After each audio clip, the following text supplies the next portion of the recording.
চলে এসেছি তোমাদের সাথে আমার দার্জিলিং সিরিজের ডে 3 নিয়ে। চলো তাহলে শুরু করি। সেদিন ভোর 4টে নাগাদ আমরা রওনা দিলাম প্রায় 8500 ফুট উঁচুতে অবস্থিত টাইগার হিলে সানরাইজ দেখার জন্য। তারপর টাইগার হিলে পৌঁছে 1 কাপ চা দিয়ে শুরু করলাম পুরো দিনটা। প্রায় 1.5 থেকে 2 ঘন্টা ওয়েট করার পর বুঝলাম মেঘলা থাকার কারণে আমরা সানরাইজ দেখতে পাইনি।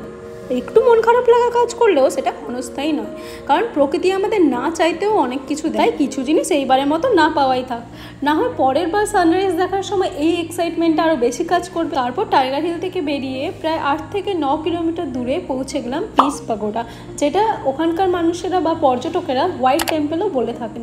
আর এটা সকাল 4:30 থেকে সন্ধ্যে 7টা অবধি খোলা থাকে পর্যটকদের জন্য। আর আমি যতটুকু রিসার্চের মাধ্যমে বুঝলাম, এই জাপানিজ টেম্পলের পেছনে একটা দারুণ ইতিহাস রয়েছে। 1972-তে জাপানের বিখ্যাত বৌদ্ধ ভিক্ষু নিশ্চিদাস্তু ফুজির উদ্যোগে এটা তৈরি হয়। উদ্দেশ্য ছিল সারা বিশ্বে শান্তি আর অহিংসার বার্তা ছড়িয়ে দেওয়া। এবার দেখো, সারা বিশ্বে অশান্তি লেগে থাকলেও এই জায়গাটা সত্যি ভীষণ পিসফুল ছিল। তাই জীবনের অশান্তি কাটিয়ে উঠতে এই শান্তিপূর্ণ জায়গাগুলোই মানুষকে বাঁচতে শেখায় এই অহিংসার দুনিয়ায়। যেহেতু অনেক ভোরে বেরিয়েছিলাম, তো একটু রুমে পৌঁছে রেস্ট নিয়ে আবার বেরিয়ে পড়লাম।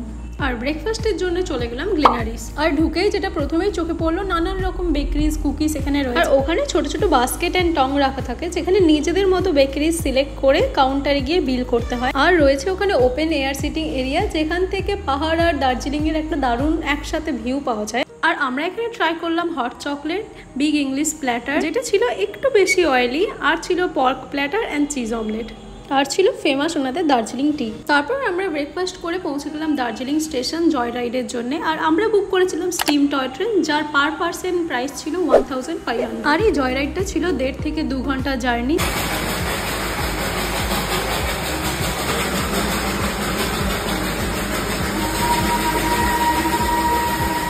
তারপরে এই টয় ট্রেনের প্রথম স্টপেজ ছিল বাতাসিয়া লুপ, যেটা পাহাড়ে ঘেরা একটা সুন্দর জায়গা। রয়েছে ওয়ার মেমোরিয়াল, যেটা গোর্খা সৈনিকদের স্মরণে যেটা তৈরি।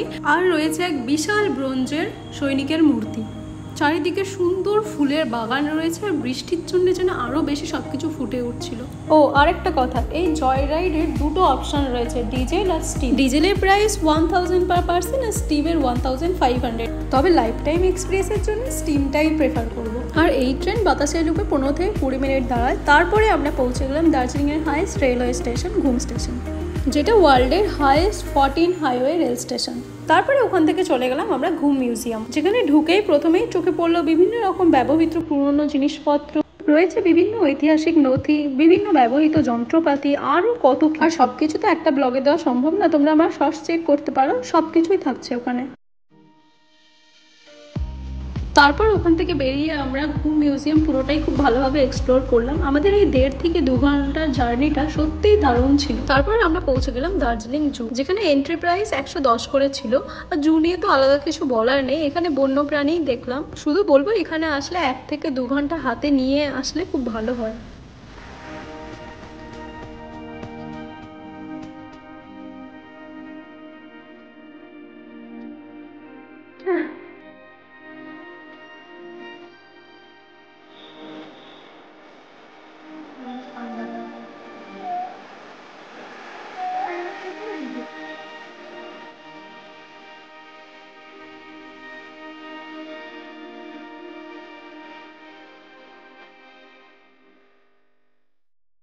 তারপর আমরা ওখান থেকে বেরিয়ে ট্রাই করলাম এখানকার ভুট্টা, যেটা খেতে ভালোই ছিল, একটু লবণ বেশি দিয়ে দেয় আর কিছু না। আর বৃষ্টিতে পাহাড়ি রাস্তা যেন আরোই বেশি ভালো লাগে। তারপরে আমরা পৌঁছে গেলাম টি স্টেটে, যেটার নাম আমার আপাতত মনে নেই। আর ঠিক এখানে দাঁড়িয়ে পুরো ভিউটা সত্যি অসম্ভব দারুণ ছিল। তারপরে ওখানে 1 কাপ চা খেলাম, যেটা সত্যিই খুব ভালো ছিল। আর বাড়ির জন্যও কিছু চা নিয়ে এলাম। যেহেতু দার্জিলিংয়ে এটাই আমাদের লাস্ট দিন ছিল, তো আমরা রুমে গিয়ে বিকেলে একটু রেস্ট নিয়ে বেরিয়ে পড়লাম মল রোড। করলাম কিছু কেনাকাটা, অনেক কিছু খাওয়া দাওয়া করলাম, আর তারপরেই চলে গেলাম সেই মহাকাল মার্কেট। তারপর আবারও কিছু ওখানকার স্ট্রিট ফুড ট্রাই করলাম, যেগুলো সত্যিই খুব ভালো ছিল।